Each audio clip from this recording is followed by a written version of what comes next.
Hello guys, तो स्वागत है हमारे यूट्यूब चैनल जीवन सानी पे। जैसा कि आज हम बात करने वाले हैं बिहार एसआई का बुक लिस्ट के बारे में। जी हाँ, मेरा भी बिहार एसआई मेंस अभी जस्ट क्लियर हुआ है। और मैंने वीडियो अपलोड की थी तो बहुत सारे लोग कमेंट्स कर रहे थे, बहुत सारे स्टूडेंट लोग कमेंट्स कर रहे थे, नए वाले और पुराने वाले भी, कि आप अपना बुक लिस्ट बताइए कि कैसे आप पढ़ते थे और मतलब कौन-कौन से बुक को फ़ॉलो करते थे और क्या-क्या करते थे वो बताइए, ताकि मैं भी क्लियर कर पाऊँ। तो आज हम उसी पे चर्चा करने वाले हैं कि कौन-कौन से मैं बुक को फ़ॉलो किया था जिससे मेरा बिहार एसआई क्लियर हुआ। और इससे पहले मैं और बहुत सारे एग्ज़ाम को क्लियर कर चुका हूँ। तो ये बेसिकली रूप से ओनली बिहार एसआई के लिए रहेंगे और बिहार पुलिस। मतलब बिहार पुलिस हो या बिहार एसआई हो, यानी बिहार के डिफेंस लेवल के जो एग्ज़ाम होते हैं उसमें ये प्रॉपर वर्क करेगा।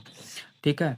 तो चलिए वीडियो शुरू करते हैं, ज़्यादा टाइम नहीं लेंगे। आपको बता देते हैं कि मैं अपनी प्रिपरेशन जो था वो कहाँ से स्टार्ट किया था और कौन-कौन से बुक को मैं फ़ॉलो किया था और कैसे मैं अपनी तैयारी को जॉब करते के साथ अपनी तैयारी को आगे बढ़ाया और जॉब के साथ-साथ मैं इस एग्ज़ाम को क्लियर किया।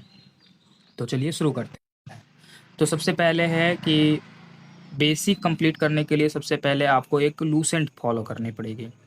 मतलब लूसेंट अभी के मतलब कॉम्पिटिशन एग्ज़ामों में लगभग एक कॉमन बुक है, वो सभी के लिए है। लूसेंट, ऐसा नहीं है कि लूसेंट से क्वेश्चन नहीं आते हैं, लूसेंट से क्वेश्चन आते हैं, बट अब जो क्वेश्चन बन रहे हैं वो स्टेटमेंट बेस्ड क्वेश्चन बन रहे हैं।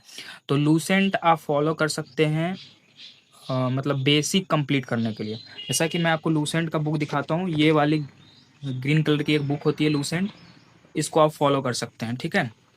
इसमें मतलब लाइन बाय लाइन दिया हुआ है, जैसा कि मैं पढ़ा हूँ तो इसमें देख सकते हैं मैं अंडरलाइन किया हूँ। ठीक है? तो ऐसे ही आप अंडरलाइन करके बार-बार इसको रिपीट कर सकते हैं। ठीक है? तो फर्स्ट बुक हो गई आपकी बेसिक के लिए लूसेंट। उसके बाद लूसेंट के साथ-साथ आपको मैं ये जीके जीएस की बात कर रहा हूँ। ठीक है? तो लूसेंट के साथ-साथ आप घटना चक्र को भी फ़ॉलो कर सकते हैं।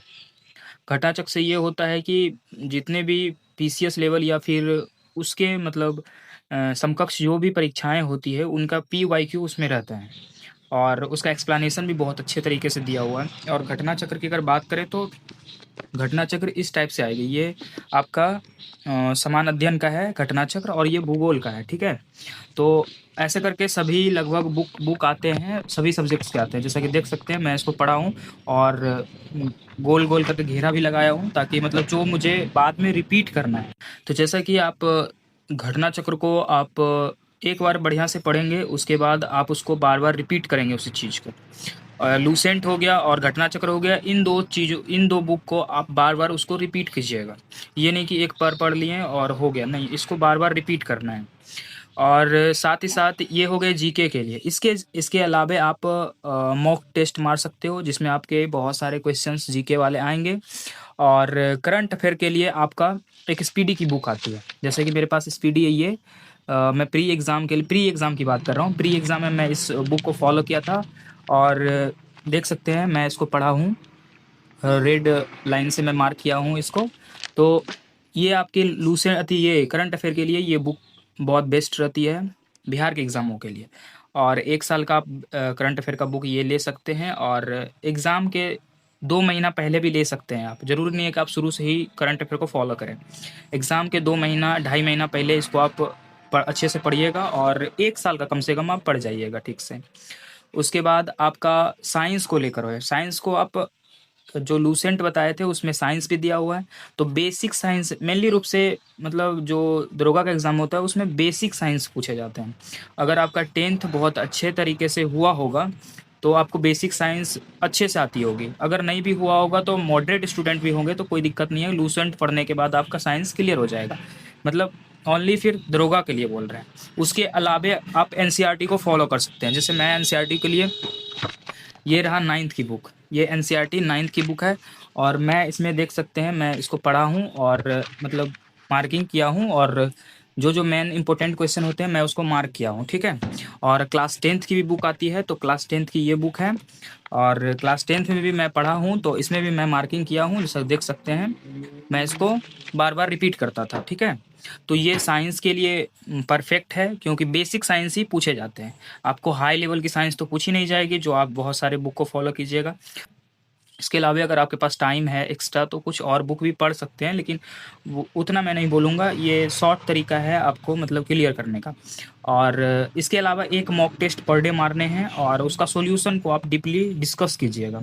चलिए, तो ये थे बेसिक्स मतलब जीके जीएस के लिए। और अगर आप बिगनर हैं तो सबसे पहला होता है कि आप जितने भी दरोगा वाले एग्ज़ाम हुए हैं उसका पीवाईक्यू को देखना। तो पीवाईक्यू के लिए सबसे परफेक्ट बुक होती है जो ज्ञान बिंदु सर के आते हैं, वो ये वाली बुक। ये देखने में बहुत मोटा लग रहा है लेकिन कोई भी दिक्कत नहीं, इसमें सारे पीवाईक्यू दिया हुआ है और one of the best example और एक्सप्लेनेशन के साथ दिया हुआ है। कि जैसा कि आप देखेंगे इसमें कि एक क्वेश्चन कोई रहता है, मैं इसमें पढ़ा हुआ हूँ, एक क्वेश्चन कोई रहता है उसका बहुत सारा एक्सप्लेनेशन अच्छे तरीके से इसमें दिया हुआ है। तो पीवाईक्यू के लिए आप इसको यूज़ कर सकते हैं। तो लगभग पीवाईक्यू का रोल किसी भी एग्ज़ाम में 20 से 30% के आसपास होता है, क्योंकि हर एक एग्ज़ाम में 20 टू 30% क्वेश्चंस पीवाईक्यू से रहते हैं। तो ये कंप्लीट जीके जीएस के लिए बुक थी। एक आपका, मैं फिर से रिपीट कर देता हूँ, एक लूसेंट था, एक घटना चक्र था, और साइंस के लिए आपका एनसीईआरटी 9-10 थी क्लास 9-10, और आपका एक पीवाईक्यू के लिए ज्ञान बिंदु सर का वो जो मोटा वाला बुक दिखाएं वो था, मतलब टोटल 4। और एक करंट अफेयर की बुक जो 1 साल की आती है स्पीडी वाली। तो ये टोटल कॉम्बिनेशन थी मतलब जीके जीएस के लिए। चलिए अगला हम बात करते हैं मैथ्स रीजनिंग के बारे में। ठीक है, मैथ्स के बारे में पहले बात कर लेते हैं।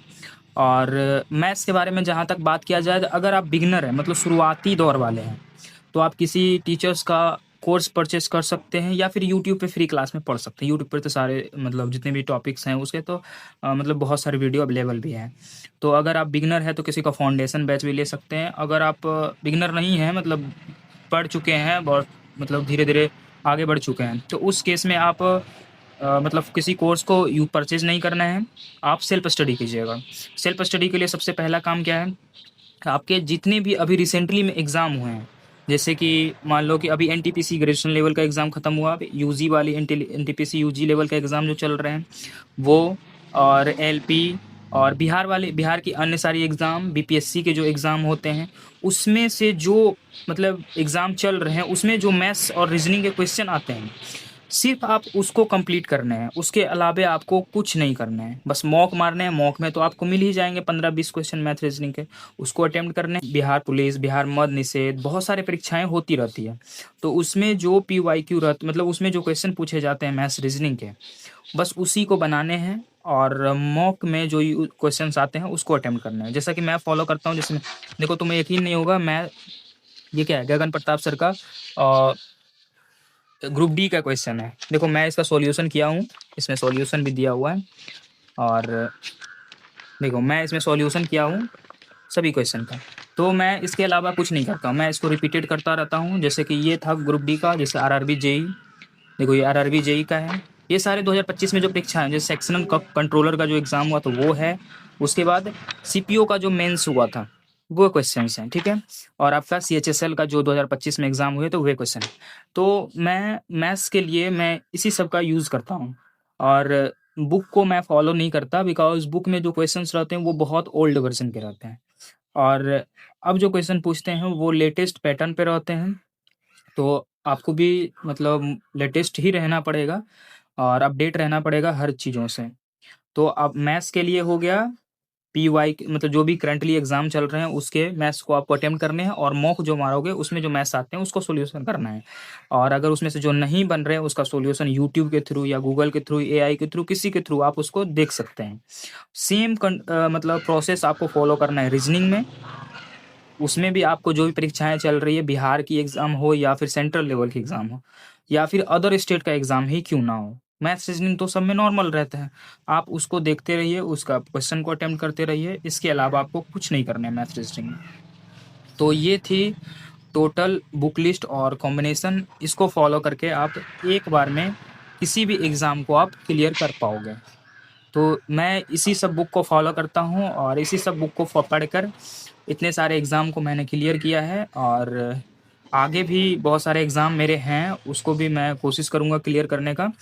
तो आप लोग भी ऐसे ही पढ़िए और क्लियर कर सकते हैं किसी भी एग्ज़ाम को। अगर आपको किसी चीज़ के बारे में मतलब क्वेरीज़ हो तो आप कमेंट बॉक्स में आप कमेंट्स कर सकते हैं कि मुझे इस रिगार्डिंग कोई क्वेश्चंस पूछना है। आप कमेंट कर सकते हैं, मैं उस पे एक प्रॉपर वीडियो बना दूँगा। चलिए ठीक है। आशा करता हूँ कि ये वीडियो बहुत अच्छा लगा होगा आप लोगों को। अगर अच्छा लगा होगा तो चैनल को सब्सक्राइब कर दीजिएगा और बेल आइकन दबा दीजिएगा।